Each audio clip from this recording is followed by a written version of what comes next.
My name is Angela, and I've been walking with Jesus for about 37 years. And before I met him, I grew up in a world that was very cold. My parents were pretty much missing. I lived with them, but I almost never saw them.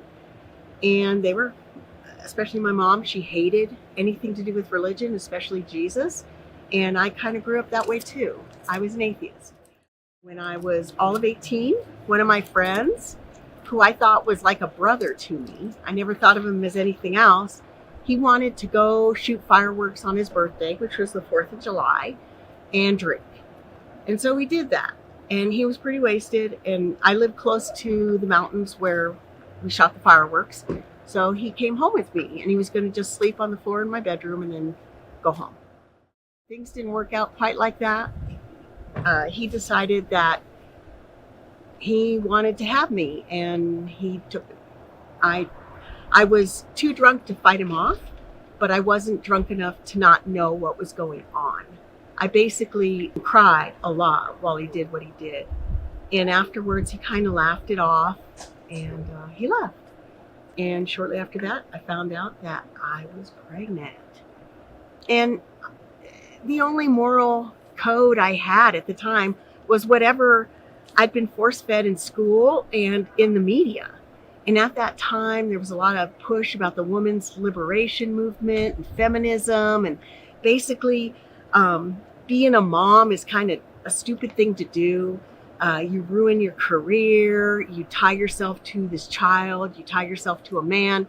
And, you know, any reasonable modern woman wouldn't do that. So I found out I was pregnant. Didn't have any moral guidance at all, except the popular culture and the media. And in the media, all you heard over and over and over and over again, in the women's magazines, on the news, everywhere, was if you have a baby at a young age, if you get pregnant by accident or whatever, your life is over. You will wind up being nothing. Your child will be nothing. Nobody is ever going to want you. If you had plans, forget about them. Life is over. And I believed it because I didn't have anyone else telling me anything else. I knew some friends who had had abortions, and I didn't really talk to them about it, but I knew that they had done it, and I thought, you know, I can't do this. I can't do this. Not only because of my situation, and I truly thought my life would be over, my opportunities would evaporate if I had a baby without being married, but also the way I was raised. My mother basically let us know, me and my sister, all the time, without telling us, how much she hated us and what a burden we were. We grew up in a place that I didn't believe love was real. I didn't believe anybody loved. I thought it was a fairy tale. And so I didn't love children. I hated children. As a matter of fact, I thought, why would anyone in their right mind ever have a child? All they do is suck from you. They suck your money. They suck your time. They're inconvenient. They are tied to your life until you die. And so without a moral compass and without knowing love, I didn't think it was real. I didn't think it existed. I was like, yeah, I'm gonna have an abortion.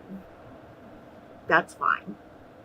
So I told my mom about it, and I was shocked when she started to cry and got upset, because I thought, what's the big deal? What's the big deal? Who wants another baby in this world? So she started crying. She was kind of shocked. I didn't tell her the circumstance because I didn't think she'd believe me. So we were sitting there at Denny's, and after she got over the shock and stopped crying, then she called me a whore and a slut. And by the way, that was the very first time I ever had any kind of sexual encounter. I didn't date much or whatever, and yeah. So I had her drive me to the place. We went, and they did what they call a vacuum aspiration. The lady who took me in said it wouldn't hurt.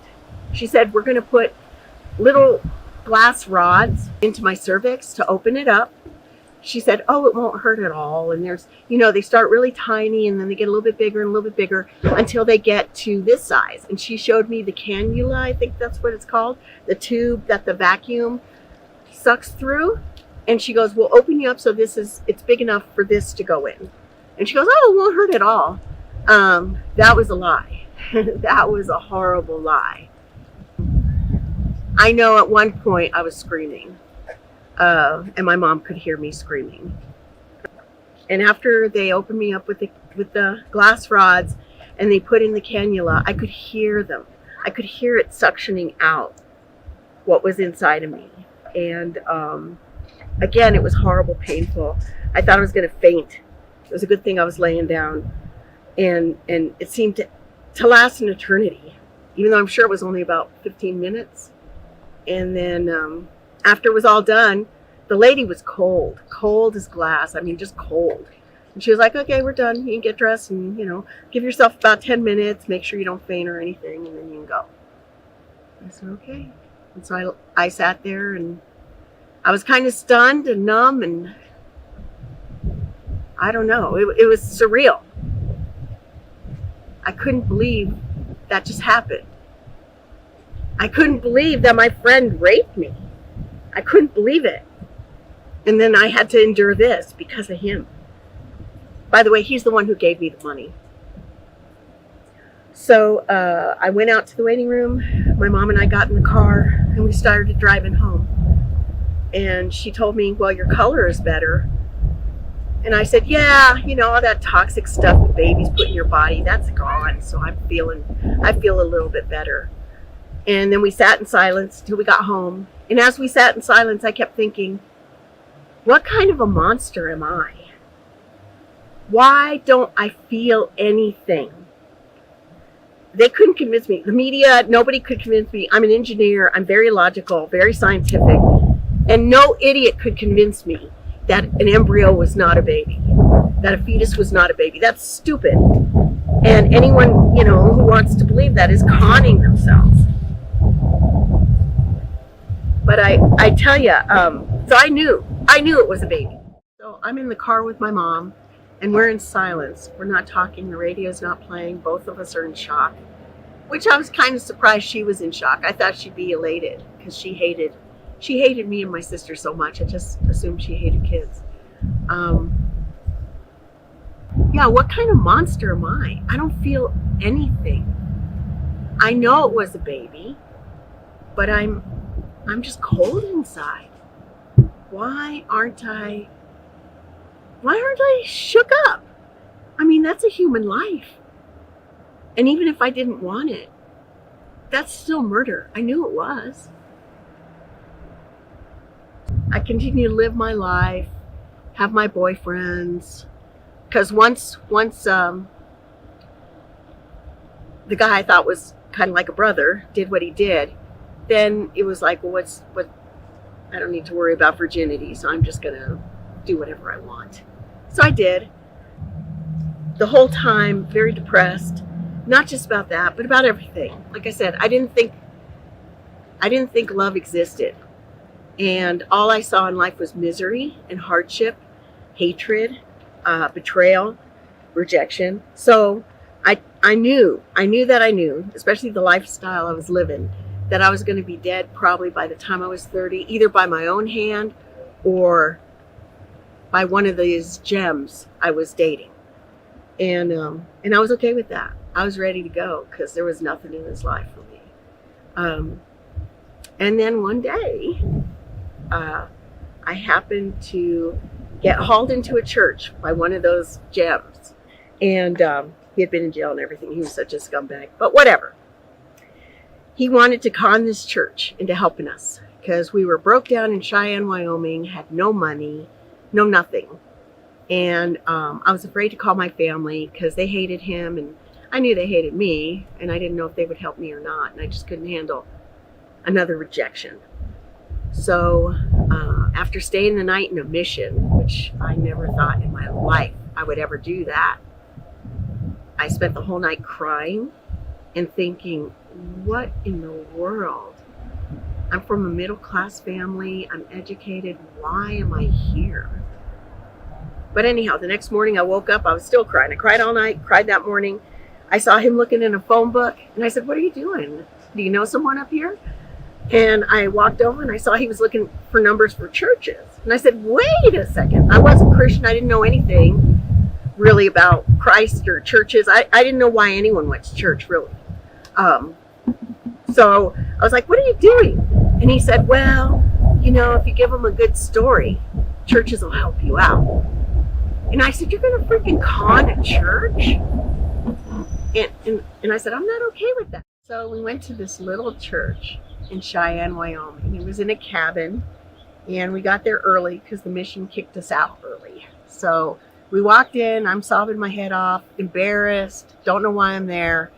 And this guy that I was with, Mr. Slick, Mr. Con Man, was already working his magic. And there weren't a lot of people there yet because it was very early for the service. They were still prepping. But I sat down, he sat down next to me, and we just waited for the service. Because the guy said we needed to wait until after the service and then he'd talk to us about it. I don't know what happened during the service because I was crying my head off. And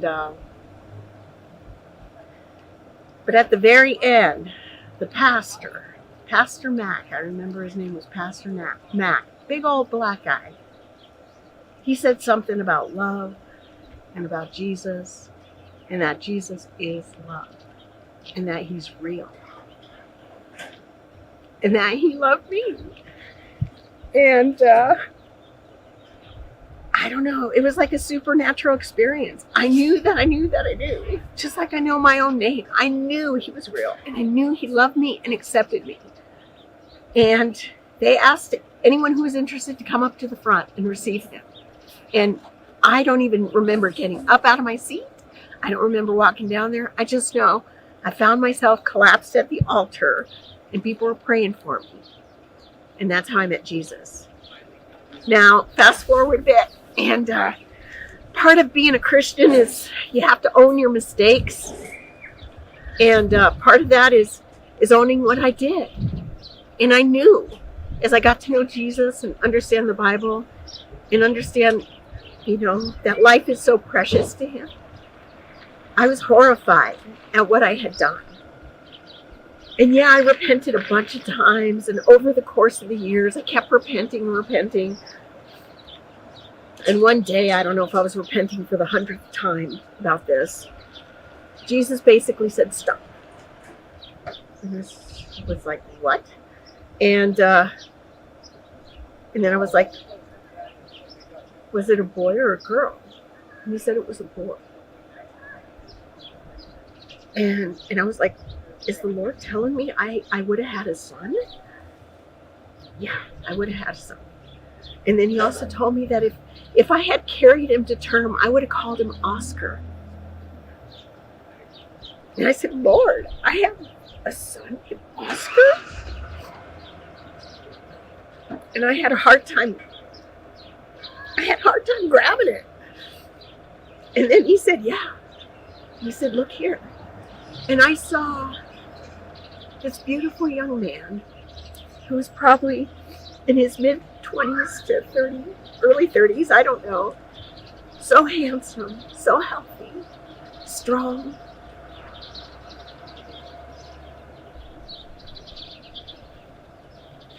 And he said he was waiting for me. That he wanted to meet me. And I couldn't believe it. Why would he want to meet me? But he does. So, at that moment, at that very second, all those times I repented, all those times I felt like I could never be free of that abortion, God took that from me. He took it from me. And I have never had that shame again. I have remorse over it. I feel badly that a life was lost, but I don't have that pain. It's like Jesus healed me. He healed me. And he showed me that even though I did something so wicked,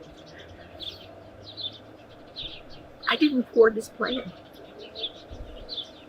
And I'm just grateful. And if you've ever had an abortion, I don't know how you can make yourself clean other than Jesus. Jesus loves you and he will forgive you. And he loves you beyond what you can imagine. He sees you in a way that no one else does.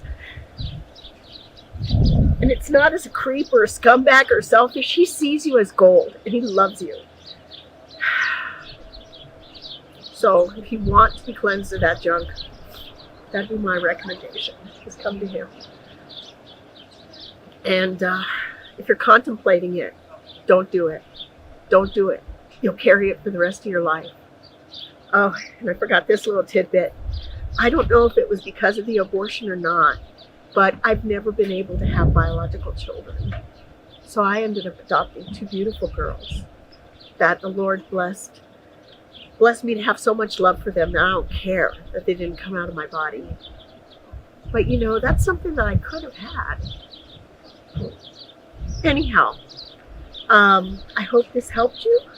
I hope Jesus showed some love towards you and gave you some hope.